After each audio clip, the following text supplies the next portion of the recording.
Solve the following system of equations. If there is a single solution, answer it as an ordered pair x, y, z. If there are infinitely many solutions, parameterize your solutions in such a way that z is your free variable. Answer using reduced fractions if necessary. All right, in this case, we have two equations, but we have three variables. So this is still considered a large system. So anytime you have more than two equations or more than two variables, it's a large system. And these are linear variables, so this is a large linear system. So the best thing to use to solve this would be the Gauss-Jordan method.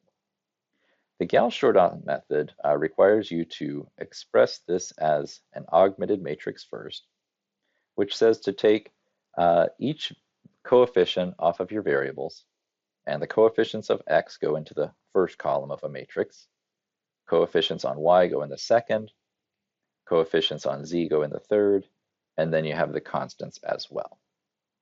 So this will look like 2x for the first equation minus 4y minus 2z equal to negative 26, and 2 minus 1 plus 7 equals negative 32. So there's the coefficients of our system. Now, to solve this system, the Gauss-Jordan method requires the use of some elementary row operations, but we're not actually going to use those directly because they're rather prone to error and difficult to work through. So what we're going to do instead is take advantage of a calculator function called RREF.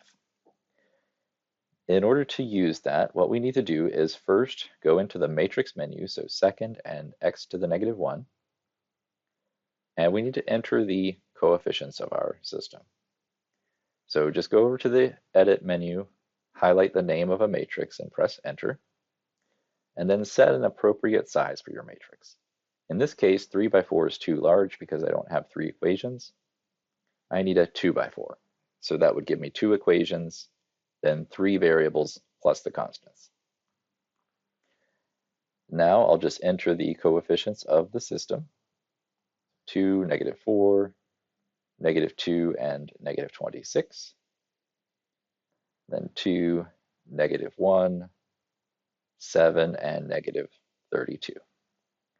And of course, just make sure you double check them in the end. Once they're in, quit out of the matrix editor, and then what you can do is call up the RREF function, which you go back into the matrix menu to get, but this time under the math menu.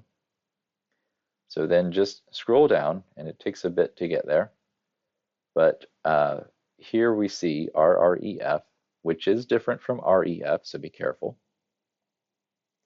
And all it needs is the matrix coefficients that you just entered. So to pass those to the function, you have to go into the matrix menu again and highlight the names of the matrix. So matrix A, and then you're ready, just press enter, and it will go through the Gauss-Jordan process and give you the solved system. So in this case, my solution is 1, 0, 5, negative 17, 0, 1, 3, negative 2. Yeah. Okay, so what does this mean? Well, it certainly doesn't tell us that we have a single solution, because if we had a single solution, we always end up with a square matrix on this side, which looks like 1, 0, 0, 0, 1, 0, 0, 0, 1, equal to some coefficients, and those constants on the right-hand side is the solution to your system. The best we can do at this point is really just convert this into a system of equations, and let's see what that looks like. So remember, the first column is times x, second is times y, third is times z, and then these are constants. So x plus 0y plus 5z equals negative 17, and y plus 3z equals negative 2. Now, what is happening here is we have a solution that has infinitely many values. So in order to answer our solution, what we need to do is parameterize. And we're told here to parameterize in such a way that z is your free variable. So the solution is going to look like a point x, y, z. Okay, it's just that z is a free variable, so we leave it alone and just call it z.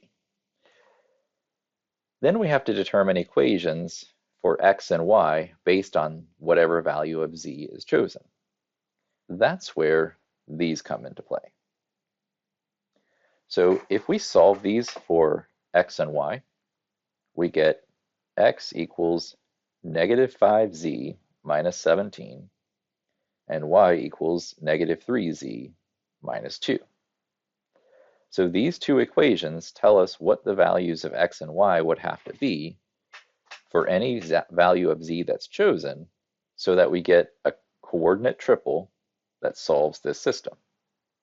So I just put negative 5z minus 17 here, and then negative 3z minus 2 here. And now I have my system of equations, my solution to the original system of equations.